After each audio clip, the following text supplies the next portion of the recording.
Assalamualaikum warahmatullahi wabarakatuh. Jumpa lagi di channel Plot Misteri. Video kali ini ada sebuah cerita dari tulisan Untung Prasetyo berjudul Kisah Bang Pian.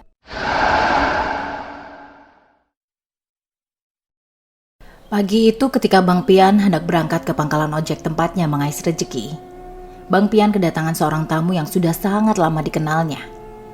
Lek Slamet yang dulu tinggal di rumah kontrakan berada tidak jauh dari rumah Baba Ali, datang dengan wajah yang terlihat pucat.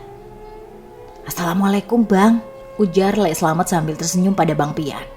"Waalaikumsalam, Pak Lek, tumben pagi-pagi udah nyampe. Ada apaan nih Pak Lek?" balas Bang Pian yang langsung menanyakan keperluan dari Lek Slamet. "Nganu Bang, saya mau minta tolong," ujar Lek Slamet sambil tersenyum. "Iya boleh dah, bentar ya, saya bikinin minum dulu biar seger, abis muka Pak Lek layu banget, kayak tanaman kagak kena air 3 hari, balas Bang Pian sambil tersenyum. Setelah menyeruput kopi hitam yang baru saja dibuatkan Intan, Lek Slamet pun menceritakan apa yang menjadi tujuannya datang ke rumah Bang Pian pagi itu. Dan Bang Pian mendengarkan apa yang disampaikan oleh Lek Slamet dengan seksama, sambil mengepulkan asap rokok yang dibawakan oleh Lek Slamet. Setelah menyelesaikan pendidikan tingkat atas, Moko yang memiliki beberapa orang saudara telah menetap lama di kota Jakarta, tertarik mengadu nasib di kota metropolitan itu. Cerita tentang kota yang menyajikan banyak tempat kerja dan mudahnya mendapatkan penghasilan itu membuat Moko mengurungkan niat untuk melanjutkan pendidikan ke tingkat yang lebih tinggi. Bayangan kehidupan yang lebih baik dari kehidupannya di desa membuat semangat Moko menggebu-gebu kala itu. Selain memang memiliki prestasi akademis yang cukup baik di sekolahnya, Moko juga memiliki sedikit keahlian dalam bidang elektronika. Dan hal itulah yang membuatnya sangat percaya diri untuk pergi merantau ke kota metropolitan. Akan tetapi, kenyataan yang didapat tidak seperti yang dibayangkan. Setelah 1 minggu tinggal di rumah kontrakan kecil yang disewa Lek Slamet, Moko memutuskan kembali ke desa karena tidak kunjung mendapat pekerjaan yang diharapkan. "Baru 1 minggu di Jakarta kamu udah nyerah. Bagaimana mau jadi orang sukses kok?" ujar Lek Slamet yang mencoba memberi semangat pada ponakannya. "Ya habis gimana Lek, di sini aku cuma makan tidur, sungkan aku Lek sama Bule Tri," balas Moko dengan wajah terlihat lesu. "Yo sabar sik tole, semua itu kan pasti perlu kesabaran, perjuangan, ndak ada yang serba ujuk-ujuk, kecuali kamu memang menang lotre atau kamu ikut pesugihan," ucap Lek Slamet. "Percaya aku Le, sabar dulu, jangan gerusa-gerusu. Kalau kamu sungkan karena cuma makan tidur di sini ya, besok ikut Pak Lek ya, kita ke proyek. Kamu biar gak bosen di rumah terus dan biar kenal sama banyak orang," imbu Lek Slamet yang dibalas anggukan oleh Moko. Keesokan harinya Moko pun berangkat ke proyek renovasi rumah yang sedang dikerjakan Lek Slamet dan teman-teman seperantauan. Di sana Moko hanya duduk di bawah pohon belimbing yang rindang sambil memperhatikan orang-orang yang bekerja bangunan di bawah terik matahari. Keberadaan Moko yang sedang duduk memperhatikan Lek Slamet dan beberapa orang yang bekerja menarik perhatian seseorang yang berpenampilan sangat rapi. Orang yang tinggal tepat di depan rumah yang sedang direnovasi itu tiba-tiba menghampiri Moko dan langsung menyapa dengan ramah. Setelah berbasa-basi sebentar, orang yang mengaku bernama Pak Arif itu langsung meminta bantuan pada Moko. Dia minta Moko untuk mendorong mobil yang terparkir di garasi sebuah rumah cukup besar dan terlihat mewah. "Memang sudah seminggu ini Mas, mobil saya nggak saya panasin, jadi soak deh akinya," ujar Pak Arif sambil tersenyum pada Moko. Setelah membantu menghidupkan mesin mobil kijang kapsul dengan warna hijau tua, Moko dan Pak Arif pun terlibat perbincangan. Pak Arif yang memang terlihat ramah itu langsung memberikan air putih dingin yang baru saja diambil dari dalam rumah. Sambil menyuguhkan air putih, Pak Arif memberikan uang pada Moko sebagai tanda terima kasih karena telah membantunya menghidupkan mesin mobil dengan cara mendorongnya di jalan yang agak menurun itu. "Nggak usah Pak, nggak usah," tolak Moko dengan senyum tulus di wajah. "Udah gak apa-apa Mas, ambil aja. Ini kan tanda terima kasih saya. Jangan ditolak dong," balas Pak Arif yang sedikit memaksa. "Nggak usah Pak, masa cuman kerja dorong mobil saja, harus dikasih uang, nggak usah. Ini saja airnya saya minum," balas Moko yang dengan sopan menolak yang diberikan Pak Arif. "Masnya kerja atau ngapain sih duduk di depan proyek itu?" tanya Pak Arif sambil membakar sebatang rokok Marlboro merah dan menawarkan pada Moko. "Saya belum dapat kerja Pak, kebetulan Pak Lek saya kerja di situ. Saya hanya diajak main ke proyek supaya di rumah gak bosan," balas Moko sambil menerima rokok pemberian Pak Arif. "Loh, saya kira sampean itu kerja di proyek itu Mas," ujar Pak Arif sambil menunjuk bangunan rumah yang sedang dipugar. "Enggak Pak, saya udah 1 minggu tinggal di Jakarta, tapi belum dapat pekerjaan," balas Moko dengan wajah terlihat lesu. Nah, kebetulan sekali Mas, di kantor saya sedang membutuhkan office boy. Kalau Mas Moko mau, biar saya usulkan ke bagian personalia, ujar Pak Arif yang sontak membuat wajah Moko berbinar karena senang mendengarnya. Alhamdulillah, saya mau Pak, balas Moko dengan penuh rasa syukur. Ya sudah, besok pagi Mas Moko datang lagi ke sini, bawa surat lamaran kerjanya, besok langsung ke kantor bareng saya, ujar Pak Arif dengan senyum yang sangat ramah. Setelah bersalaman dengan Pak Arif, Moko pun kembali menemui Lek Slamet dengan wajah yang terlihat sangat cerah. Moko langsung memberitahu Lek Slamet tentang Pak Arif yang akan mengajaknya kerja di kantor tempatnya bekerja. Keesokan harinya, Moko pun langsung dibawa ke sebuah rumah besar 2 lantai tempat Pak Arif bekerja. Dan setelah melalui interview serta lain sebagainya, Moko pun akhirnya diterima bekerja sebagai office boy dan harus tinggal di rumah yang dijadikan kantor perusahaan yang bergerak di bidang konstruksi tersebut. Setelah menyelesaikan beberapa penandatanganan berkas, Moko pun diajak keliling kantor untuk mengetahui tata letak ruangan yang ada di sana. Selain itu, Moko juga diberi penjelasan tentang pekerjaan apa saja yang harus dilakukan. Walau merasa sangat senang karena dapat diterima bekerja di perusahaan tersebut, tapi dalam hati Moko merasa ada sesuatu yang mengganjal. Pasalnya, rumah besar yang dijadikan perkantoran itu terlihat sangat sunggup di mata Moko, dan Moko pun merasa ada aura negatif di sana. Rumah besar 2 lantai yang berada di tengah kota memang terlihat berbeda dengan rumah-rumah lain yang ada di sebelah kanan dan kiri di seberang jalan besar rumah tersebut. Selain terlihat aneh dan sunggup di mata Moko, di bagian taman belakang rumah juga terdapat sebuah patung kayu besar yang diapit oleh 2 pohon yang sangat rindang. Dan Moko merasa dari tempat patung itulah energi negatif itu berasal. Setelah mendapatkan penjelasan dari Bu Sita yang merupakan bagian personalia kantor tersebut, Moko lalu dikenalkan dengan Pak Usup yang merupakan seorang cleaning service di sana. Seorang lelaki yang usianya sekitar 45 tahun, sudah bekerja sekitar 5 bulan di sana, merangkap cleaning service sekaligus office boy. Kamu diminta untuk tinggal di sini ya Ko? Tanya Pak Usup setelah memperkenalkan diri pada Moko. Iya Pak, tapi hari ini saya mau pulang dulu, mau ngambil pakaian dan barang-barang saya, balas Moko menjelaskan. Kagak usah banyak-banyak bawa barang kok, belum tentu kamu betah kerja di sini, ucap Pak Usup yang sepertinya meragukan Moko. Iya Pak, ya minimalkan saya akan kerja di sini selama 1 bulan. Setelah itu ya gimana nanti aja lah, balas Moko sambil memperhatikan ruangan tempat mereka kerja. Nih, ayo saya tunjukin kamar tempat tidur kamu, ajak Pak Usup yang berjalan di depan Moko. Ini kamar kamu kok, nah pintu ini langsung ke pantry, ujar Pak Usup menjelaskan kepada Moko. Hati-hati kok, kalau nggak betah, jangan dipaksain. Soalnya udah ada 2 orang yang keluar karena nggak betah kerja di sini. Ibu Pak Usup yang membuat Moko terkejut. Memangnya kenapa Pak? Tanya Moko penasaran. Nggak betah lah sama demit yang tinggal di sini kok. Hehehe. Balas Pak Usup sambil tertawa. Apa yang telah disampaikan Pak Usup pun membuat keraguan Moko bertambah lagi. Selain memang sudah merasakan sendiri adanya aura gelap yang menyelimuti tempat itu, Moko pun dibuat menghela nafas panjang oleh candaan Pak Usup yang malah menunjukkan di mana saja sosok-sosok makhluk tak kasat mata berada. Pokoknya kalau udah malam terus ada suara-suara yang manggil-manggil, jangan kamu sautin ya kok, ujar Pak Usup kembali menjelaskan. Siap Pak, tenang saja, saya udah biasa ketemu demi di kampung saya, balas Moko yang memang agak jengkel dengan apa yang telah diceritakan oleh Pak Usup. Nah, saya suka nih kalau ada orang yang berani seperti kamu. Saya mau lihat kamu betah berapa hari tinggal di sini, ujar Pak Usup yang langsung berlalu meninggalkan Moko di sebuah ruangan kecil yang akan jadi kamar tidurnya. Mendengar apa yang telah diceritakan oleh Pak Usup, rasa penasaran Moko malah makin menggebu-gebu. Moko yang masih berada di dalam ruangan berukuran 3 meter persegi itu lalu membuka hordeng yang ada di jendela tersebut. Dia mengintip ke arah taman belakang rumah itu yang terdapat sebuah patung tua berlumut dan terkesan angker. Patung itu menggambarkan sosok wanita dengan ekspresi wajah yang penuh penderitaan yang menyimpan rahasia kelam. Setelah sore tiba, Moko pun pulang bersama Pak Arif. Dalam perjalanan pulang itu, Moko bertanya pada Pak Arif perihal rumah besar yang menjadi kantor tersebut. Tapi Pak Arif tidak tahu banyak tentang tempat bekerjanya itu, karena Pak Arif juga baru 2 bulan kerja di sana dan tidak tertarik dengan cerita yang beredar dari teman kantornya tentang kejadian-kejadian janggal di rumah itu. Bismillah aja lah Mas, niat kita itu kan kerja, bukan yang lain. Yang penting Mas Moko harus taat beribadah, jangan lupa berdoa dan memohon perlindungan kepada Allah, ujar Pak Arif yang berusaha meyakinkan Moko. Siap Pak, balas Moko dengan yakin dan membuat Pak Arif tersenyum mendengarnya. Sesampainya di rumah kontrakan Lek Slamet, Moko pun menceritakan tentang kantor yang menjadi tempatnya kerja. Dengan detail Moko menceritakan apa yang telah diceritakan Pak Usup padanya. Tapi Lek Slamet sama sekali tidak percaya dengan cerita yang didengarnya.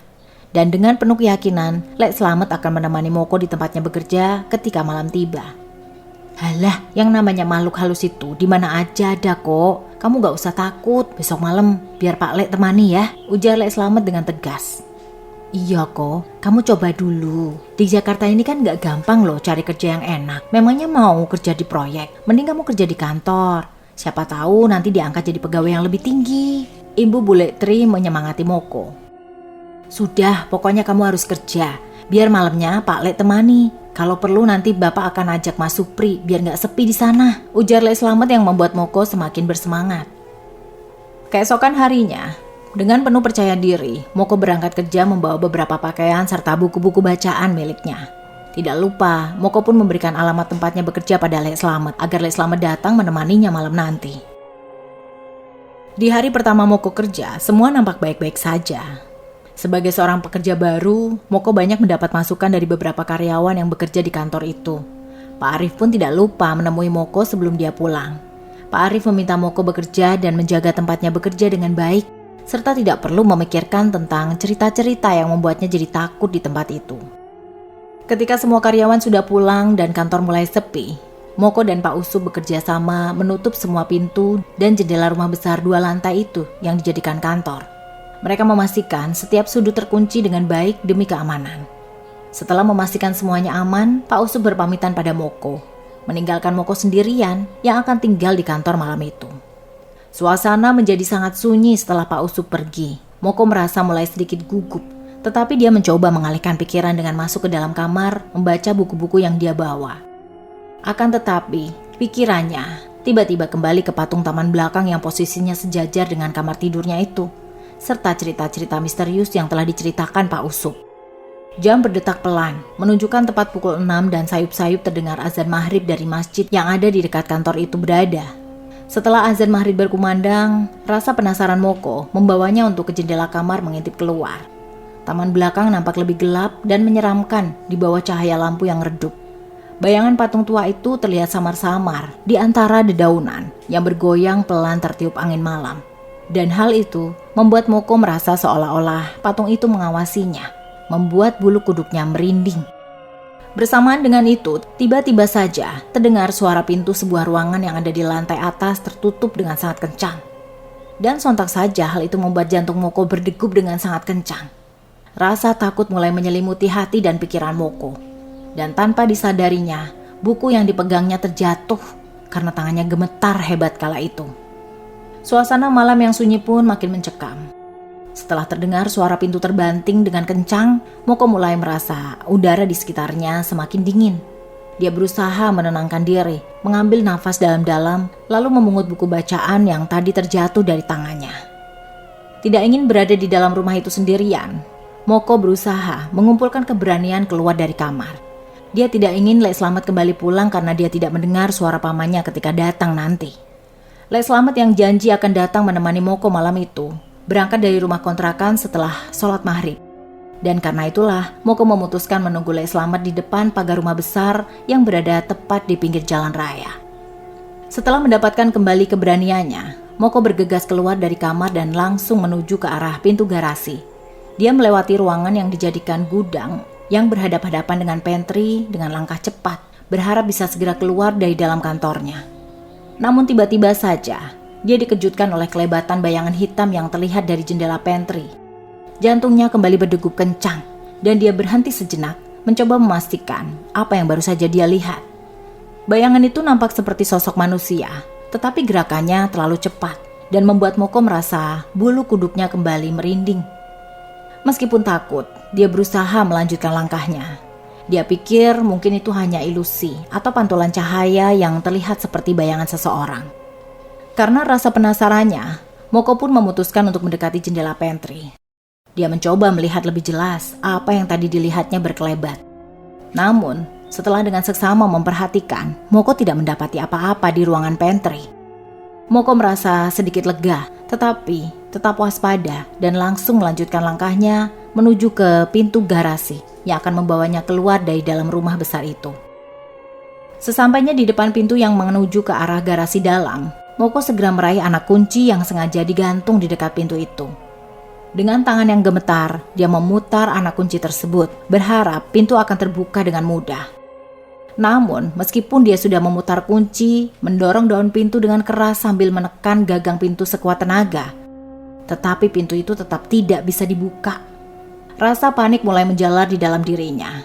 Moko mencoba sekali lagi, memutar kunci ke arah yang berlawanan dan mendorong pintu dengan lebih kuat. Namun hasilnya tetap sama. Pintu itu tetap terkunci rapat. Dia mundur selangkah, mencoba menenangkan diri dan berpikir jernih.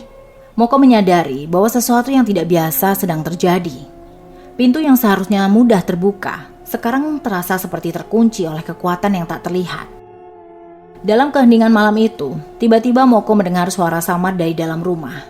Suara itu seperti suara seorang perempuan yang memanggil-manggil seseorang. Suara itu kembali membuat bulu kuduknya merinding. Dia merasa seolah-olah ada banyak mata mengawasi dari dalam kegelapan. Dengan nafas yang mulai tidak beraturan, Moko mencoba kembali sekali lagi membuka pintu garasi. Dia memutar anak kunci dengan hati-hati, memastikan bahwa dia tidak melakukan kesalahan. Namun sekali lagi pintu itu tidak mau terbuka. Rasa putus asa mulai melanda Moko. Dia melihat ke sekeliling, mencari cara lain untuk keluar dari rumah besar itu.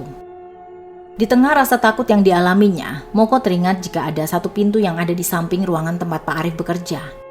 Dan dengan langkah cepat dia menuju ke arah pintu tersebut, walau harus melewati ruang tunggu dan resepsionis yang sangatlah luas dan gelap.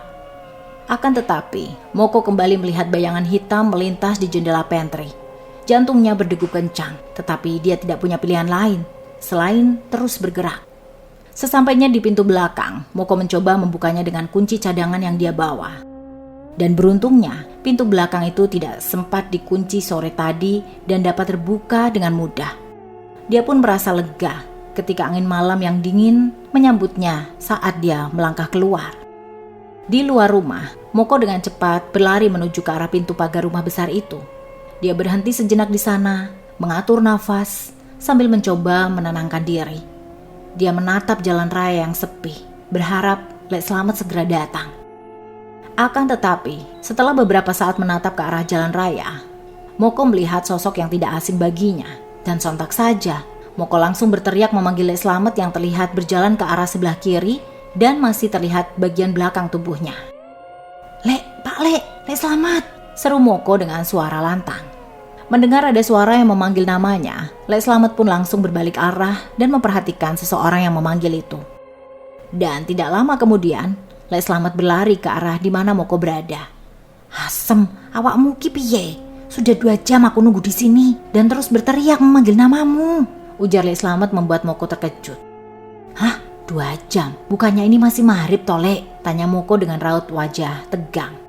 "Maghrib gundulmu amoh, sekarang udah jam 9. Ini lihat sendiri kalau ndak percaya," balas Lek Slamet sambil menunjukkan jam di tangan kiri. "Ayo masuk, Pak Le haus, mau ngopi nih, mulutku pahit, dari tadi hanya ngebul tapi gak ngopi," imbul Lek Slamet yang langsung dibalas anggukan kepala oleh Moko. Suasana kembali normal ketika Lek Slamet ada di rumah besar itu bersama Moko. Hawa dingin yang mencekam dan suara-suara aneh yang sebelumnya menghantui Moko hilang seketika. Kehadiran Lek Slamet memberikan rasa aman dan nyaman yang membuat Moko lebih tenang. Setelah membuatkan kopi untuk Lek Slamet, Moko pun mengajak pamannya itu untuk berbincang-bincang di dalam kamar. Moko mulai menceritakan kejadian-kejadian aneh yang baru saja dialami. "Tadi itu aku baru mendengar sayup-sayup azan maghrib loh, Lek. Tidak lama setelah itu aku keluar dari kamar, tapi pintu yang di arah garasi gak bisa dibuka, Lek. Jadi aku lewat pintu samping tempat kita masuk tadi," ujar Moko menjelaskan apa yang dialaminya. Walau merasakan kejadian yang mengerikan itu sangatlah singkat, tapi Moko juga dibuat bingung ketika jam dinding yang ada di kamarnya menunjukkan waktu yang sama dengan jam yang ada di tangan kiri Lek Slamet. Lek Slamet pun mendengarkan dengan seksama sambil menikmati kopi hitam yang dibuatkan Moko. "Ya bagusnya kamu cepat keluar kok, kalau ndak ya aku tinggal pulang dan kamu pasti semaput di sini," balas Lek Slamet dengan tawanya yang khas. Sekitar pukul 11 malam, Moko dan juga Le Slamet memilih menyudahi obrolan. Keduanya langsung merebahkan tubuh lelah mereka di atas kasur busa yang cukup digunakan untuk 2 orang dewasa. Namun, baru saja Moko hendak terlelap, dia mendengar suara seorang perempuan yang sedang bersenandung. Suara itu terdengar jelas dari arah luar kamar. Moko membuka matanya, menoleh ke arah Le Slamet yang nampaknya tidak mendengar suara itu, karena sudah tertidur pulas. Rasa takut kembali menyelimuti hati Moko. Tetapi kali ini dia merasa ada sesuatu yang berbeda dengan suara yang didengarnya. Moko merasakan kesedihan yang mendalam dari senandung yang tidak dipahaminya itu. Rasa takut yang berubah menjadi rasa sedih yang mendalam membuat Moko makin penasaran. Dengan perlahan dia bangkit dari tidur dan berjalan menuju jendela kamar. Setelah berada tepat di depan jendela, Moko langsung menyibakkan kain hordeng berwarna biru tua itu. Dan setelah kain hordeng tersibak, Moko langsung menjerit ketakutan karena di hadapannya berdiri sosok perempuan dengan gaun putih bersimbah darah. Wajah sosok perempuan itu terlihat sangat pucat dengan tatapan mata yang kosong dan seakan penuh dengan kesedihan serta penderitaan. Darah pun terus menetes dari luka di bagian leher dan membasahi gaun putih yang dikenakan. Jeritan Moko sontak saja langsung membangunkan Le Slamet. Paman dari Moko itu segera bangkit dari tidur dan berlari menuju jendela. Sama seperti Moko, Le Slamet pun terkejut ketika dia melihat sosok perempuan itu. Tetapi dengan cepat, dia langsung menutup kain hordeng jendela dan berusaha menenangkan Moko. "Nyebut yo Le, nyebut, istighfar Le," ujar Le Slamet sambil memegangi kedua pundak Moko. "Ayo Le, kita pulang saja, aku ndak kuat kerja di sini Le," balas Moko dengan suara gemetar. "Tenang dulu toh, tenang, kamu istighfar dulu, terus berdoa. Jangan sampai sosok itu mempengaruhi pikiranmu dan membuatmu tambah takut," ujar Le Slamet menasehati. Baru saja Le Slamet selesai bicara, tiba-tiba terdengar suara jeritan dari seorang perempuan yang diikuti dengan suara pintu yang tertutup dengan sangat kencang. Jeritan itu menggema di seluruh rumah, membuat jantung Moko berdegup kencang dan nafasnya tersengal.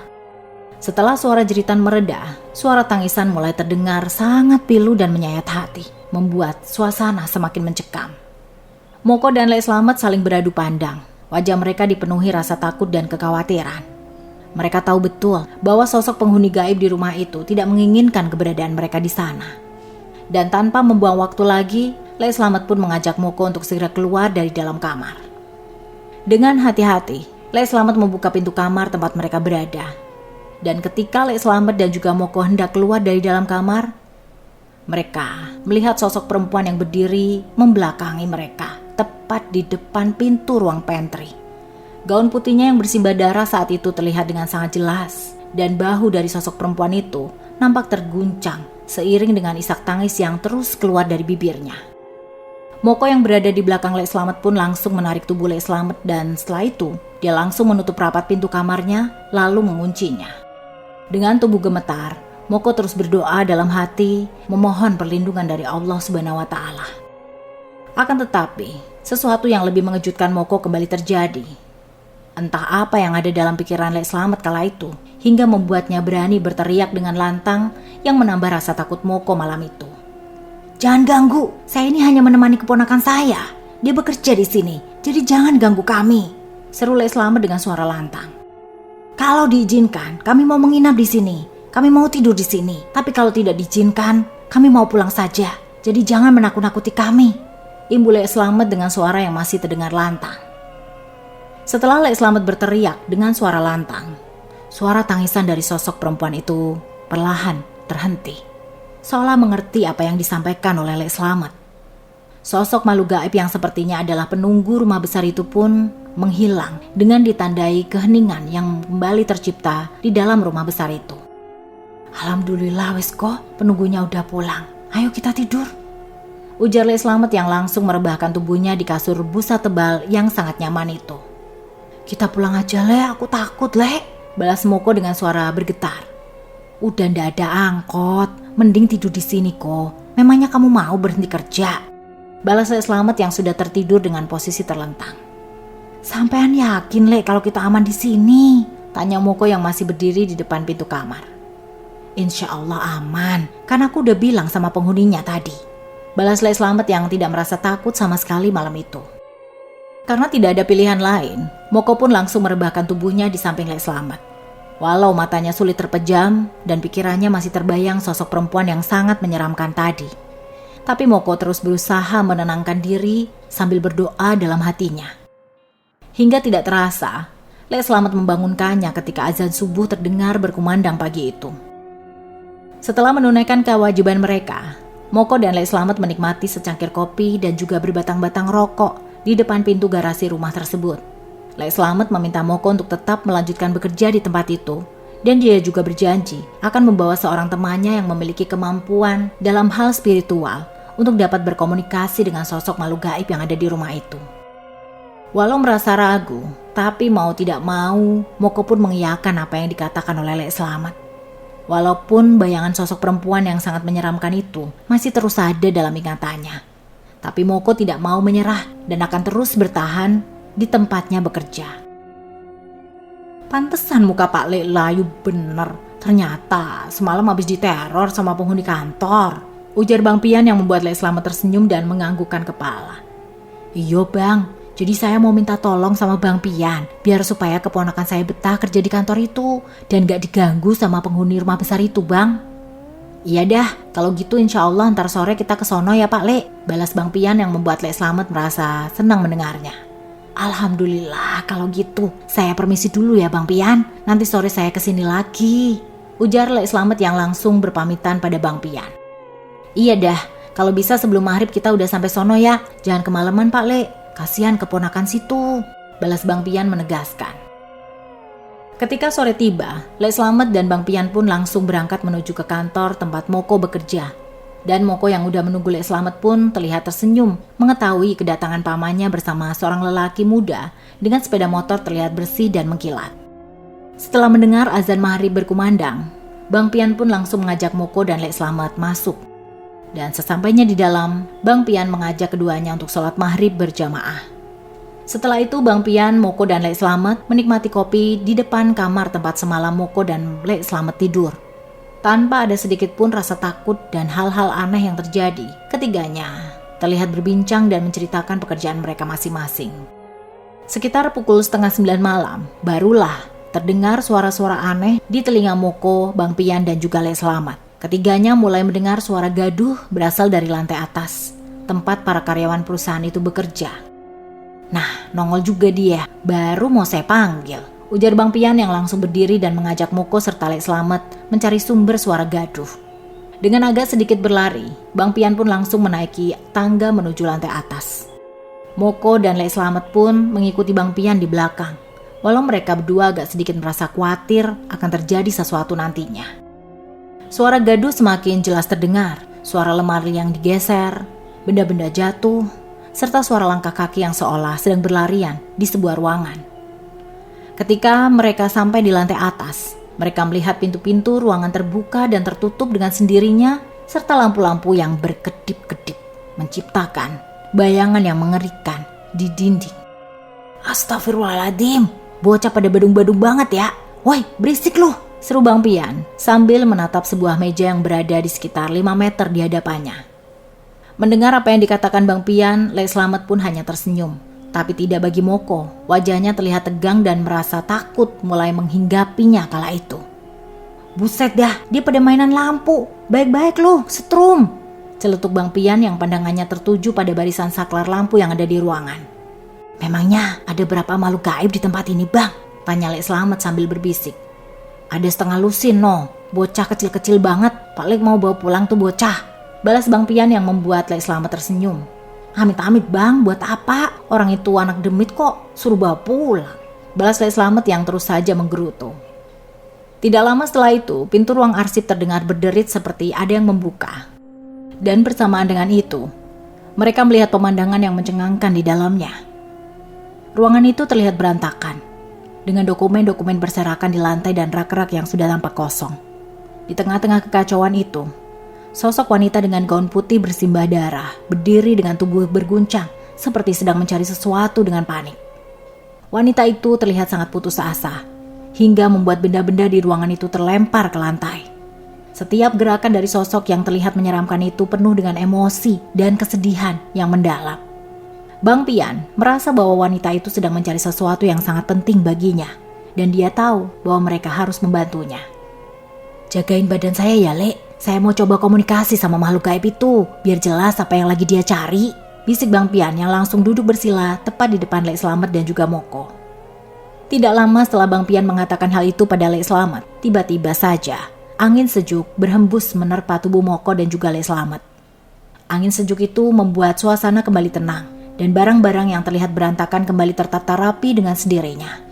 Sungguh, hal yang terjadi di luar nalar manusia. Bagaimana tidak?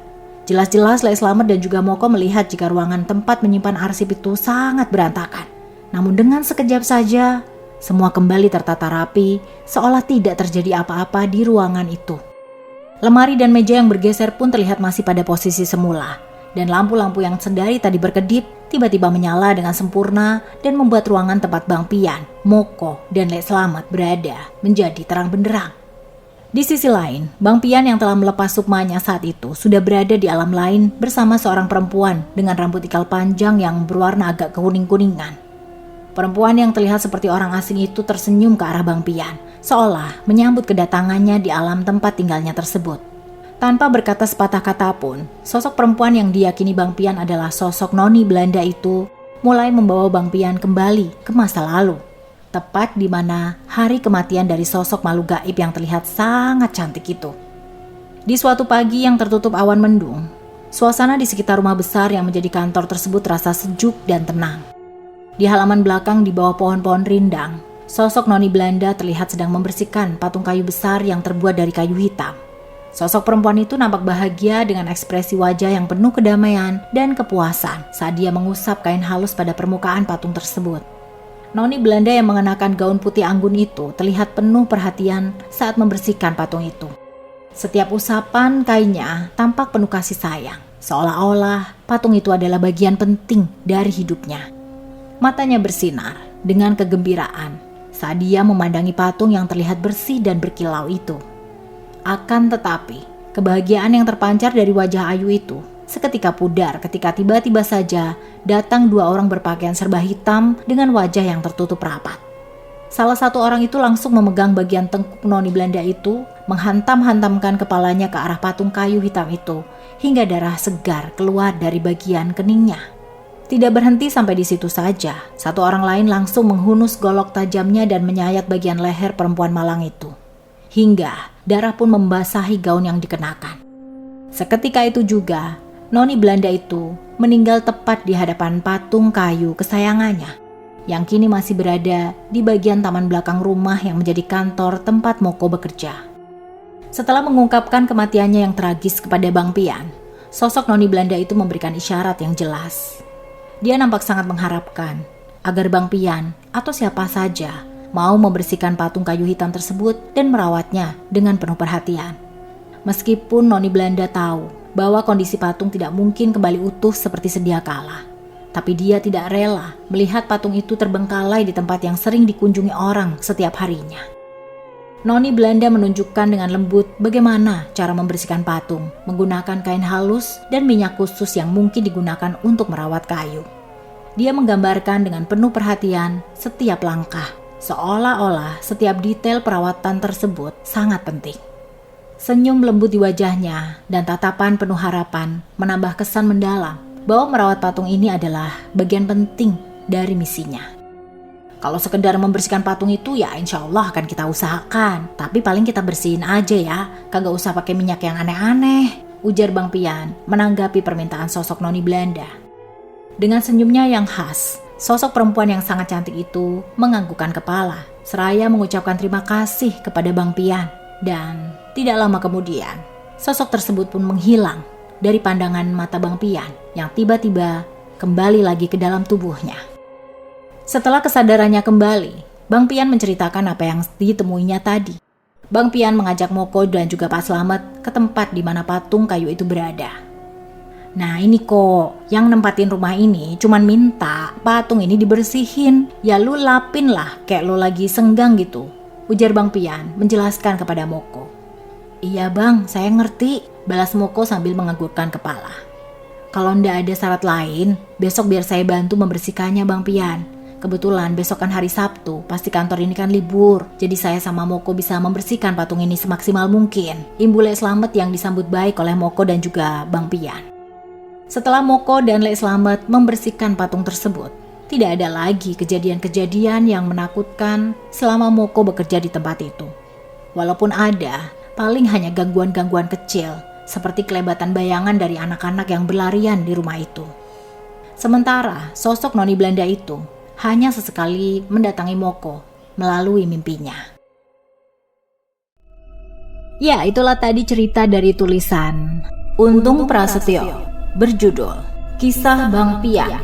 Tekan tombol subscribe dan nyalakan notifikasinya agar tidak ketinggalan cerita terbaru dari channel ini. Sekian, wassalamualaikum warahmatullahi wabarakatuh.